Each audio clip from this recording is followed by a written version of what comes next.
Assalamualaikum warahmatullahi wabarakatuh. Alhamdulillahirrabbilalamin. Wassalatu wassalamu ala asrafil anbiya'i wal mursalin Sayyidina Muhammadin wa ala alihi wa sahbihi ajmain. Amma ba'du. Santri-santriwan kelas 7 yang dirahmati oleh Allah Subhanahu wa taala. Semoga antuna semua selalu diberikan kesehatan dan selalu bersemangat untuk menuntut ilmu. Alhamdulillah pada pagi hari ini kita bisa melanjutkan pembelajaran fikih yang insya Allah materi kali ini adalah tentang mengusap khuf. Sebelum kita memulai, mari kita buka dengan membaca basmalah. Bismillahirrahmanirrahim. Santriwan santriwati kelas 7, untuk memudahkan pembahasan kita tentang mengusap khuf, maka saksikanlah video berikut ini. Telah berabad-abad lamanya orang Arab mengadakan perjalanan jauh di gurun pasir yang dikenal dengan perjalanan musim dingin dan panas menuju Syam dan Yaman. Dalam perjalanan itu, mereka menggunakan khuf dan kaos kaki yang juga mereka pakai ketika bermukim. Khuf adalah alas kaki yang terbuat dari kulit. Adapun kaos kaki terbuat dari kain. Islam telah membolehkan mengusap khuf dan kaos kaki.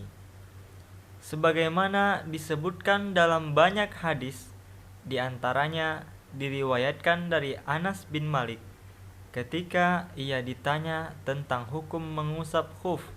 Ia berkata, Rasulullah Shallallahu Alaihi Wasallam pernah mengusap keduanya. Akan tetapi, bolehnya mengusap dengan syarat seorang yang memakai khuf dan kaos kaki sudah dalam kondisi berwudu. Al-Mughirah berkata, saya pernah bersafar bersama Rasulullah Shallallahu Alaihi Wasallam. Lalu aku menunduk untuk melepaskan khuf yang dipakainya. Lalu beliau bersabda, biarkanlah, karena aku memakainya dalam keadaan suci, dan beliau pun mengusap khufnya. Khuf dan kaos kaki tersebut hendaknya menutupi kaki sampai mata kaki. Keduanya hendaknya terbuat dari barang yang suci.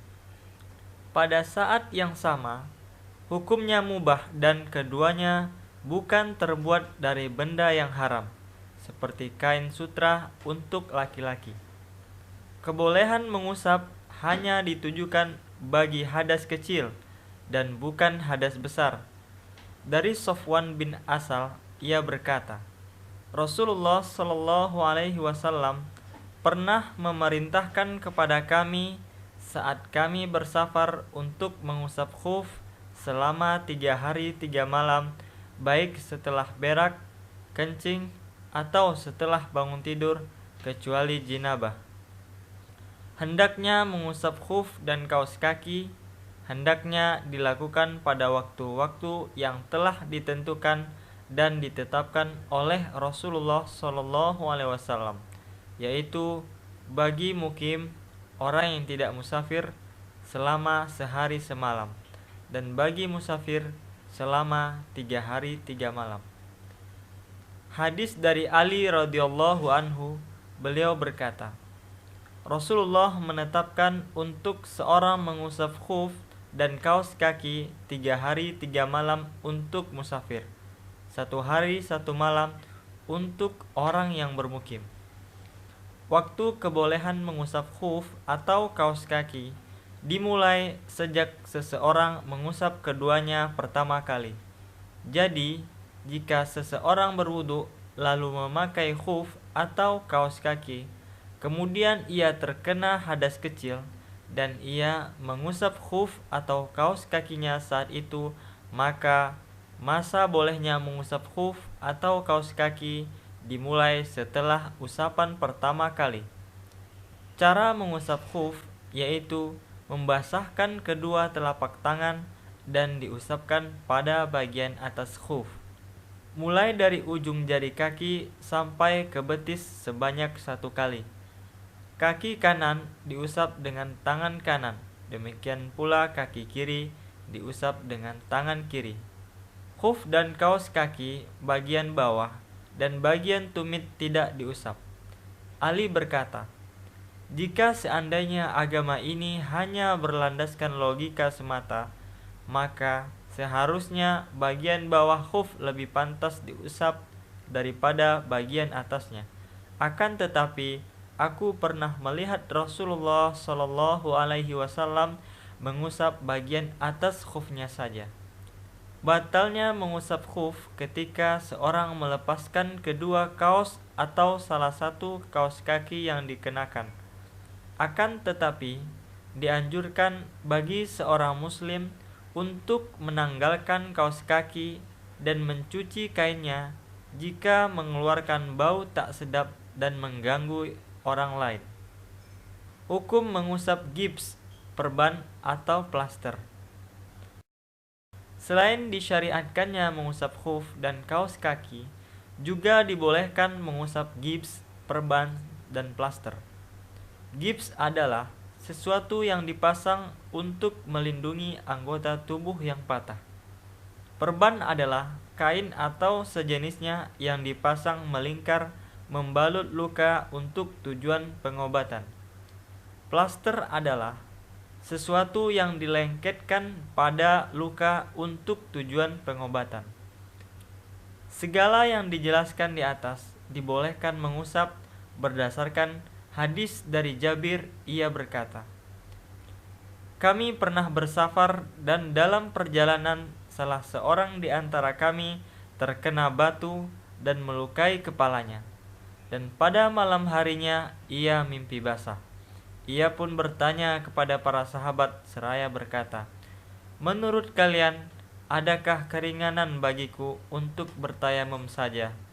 Para sahabat menjawab, kami tidak melihat ada keringanan bagimu selama engkau masih mampu menggunakan air.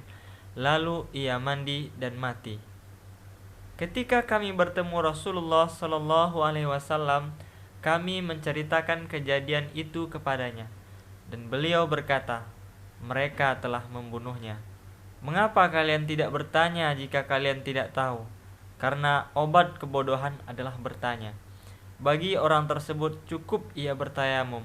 Kemudian ia menutupi lukanya dengan sehelai kain, lalu ia mengusapnya dan menyiram bagian tubuhnya yang lain.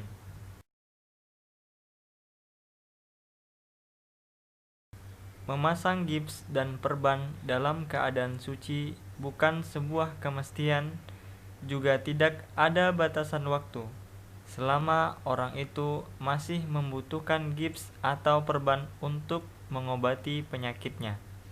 Akan tetapi, hendaknya pasangan gips dan perban tidak melewati batas luka yang akan diobati atau batas yang semestinya.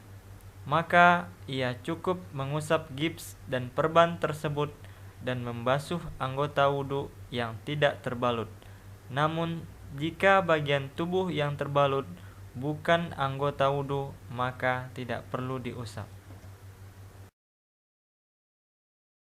Santriwan, santriwati kelas 7, apabila ada yang belum jelas atau ada yang mau dipertanyakan dalam pembahasan mengusap khuf, maka akan kita bahas lebih detail lagi, lebih lengkap lagi pada sesi Zoom setelah ini.